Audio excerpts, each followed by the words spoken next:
എല്ലാ മാന്യ പ്രേക്ഷകർക്കും പുതിയൊരു വീഡിയോയിലേക്ക് ഹൃദ്യമായ സ്വാഗതം. ഇന്നത്തെ വീഡിയോയുടെ വിഷയം 1202 ആണ്ട് പുതുവർഷ ഫലത്തെക്കുറിച്ചാണ്.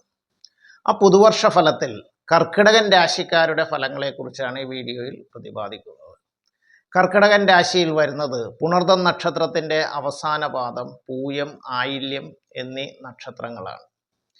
ഈ രാശിക്കാരെ സംബന്ധിച്ച് അവരുടെ ഗ്രഹസ്ഥിതി നമുക്കൊന്ന് പരിശോധിക്കാം. സർവേശ്വരകാരകനായിട്ടുള്ള വ്യാഴം ജന്മത്തിലും, ശനി 9-ലും, കേതു 2-ലും, രാഹു 8-ലുമാണ് സഞ്ചരിക്കുന്നത്.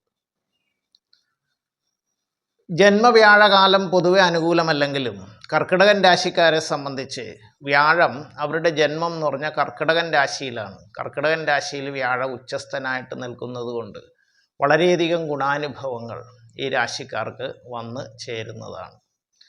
കൂടാതെ 9-ലെ ശനി അനുകൂലമാണ്, എന്നാൽ 8-ലെ രാഹു, 2-ലെ കേതു ഒക്കെ അത്ര അനുകൂലമല്ല. പക്ഷെ എങ്കിലും ഇവരെ സംബന്ധിച്ച് സമ്പത്തും ഐശ്വര്യവും സൽകീർത്തിയും ഒക്കെ വന്നു ചേരുന്ന ഒരു വർഷമാണ് ഇത് 1202 ആണ്ട് എന്നുള്ളത് അറിഞ്ഞിരിക്കുക. ഇവരാഗ്രഹിക്കുന്ന പല കാര്യങ്ങളും നടത്തിയെടുക്കാൻ കഴിയും. അതായത് കുറച്ച് കാലമായിട്ട് ആഗ്രഹിച്ച് കഴിഞ്ഞ ഒരു വർഷം ഇവരെ സംബന്ധിച്ച് എല്ലാ രംഗങ്ങളിലും കുറച്ച് പ്രയാസങ്ങളും ബുദ്ധിമുട്ടുകളും ഒക്കെ അനുഭവിച്ചുകൊണ്ടിരുന്നു. അതെല്ലാം മാറിക്കിട്ടും. പ്രത്യേകിച്ച് ഔദ്യോഗിക രംഗത്ത് പല പ്രശ്നങ്ങൾ, അനുകൂലമല്ലാത്ത ട്രാൻസ്ഫർ ഒക്കെ അനുഭവിച്ചുകൊണ്ടിരുന്നവർക്ക് അതിൽ നിന്നെല്ലാം മാറി അനുകൂലമായിട്ടുള്ള അവർ ആഗ്രഹിക്കുന്ന സ്ഥലത്തേക്കുള്ള ട്രാൻസ്ഫറും കാര്യങ്ങളൊക്കെ കിട്ടും. പിന്നെ ആരോഗ്യപരമായിട്ട് പല പ്രയാസങ്ങളും നേരിട്ടുകൊണ്ടിരുന്ന ഈ രാശിക്കാരെ സംബന്ധിച്ച് അതെല്ലാം മാറി മികച്ച ആരോഗ്യം നിലനിർത്താൻ കഴിയുന്ന ഒരു സമയമായിരിക്കും. സന്താനങ്ങളുടെ കാര്യത്തിൽ പ്രയാസത്തിൽ നേരിട്ടുകൊണ്ടിരുന്നവർക്ക് അതെല്ലാം മാറി സന്താന ഗുണവും സന്താന ഭാഗ്യവും ഒക്കെ വന്നു ചേരുന്ന ഒരു കാലയളവായിരിക്കും.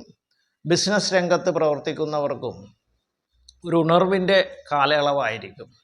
എങ്കിലും പുതുതായിട്ടുള്ള ബിസിനസ്സൊക്കെ തുടങ്ങുമ്പോൾ പങ്ക് കച്ചവടത്തിനൊന്നും അനുകൂലമായിട്ടുള്ള സമയമല്ല എന്ന് അറിയുക.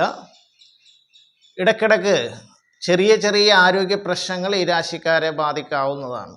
പ്രത്യേകിച്ച് ഉദര സംബന്ധമായിട്ട് ഗ്യാസ്, അസിഡിറ്റി അതുപോലുള്ള പ്രയാസങ്ങളൊക്കെ ഇടയ്ക്കൊക്കെ ചെറിയ രീതിയിൽ വന്ന് ഭവിക്കും എന്നല്ലാതെ വലിയ ദോഷങ്ങളൊന്നുമില്ല.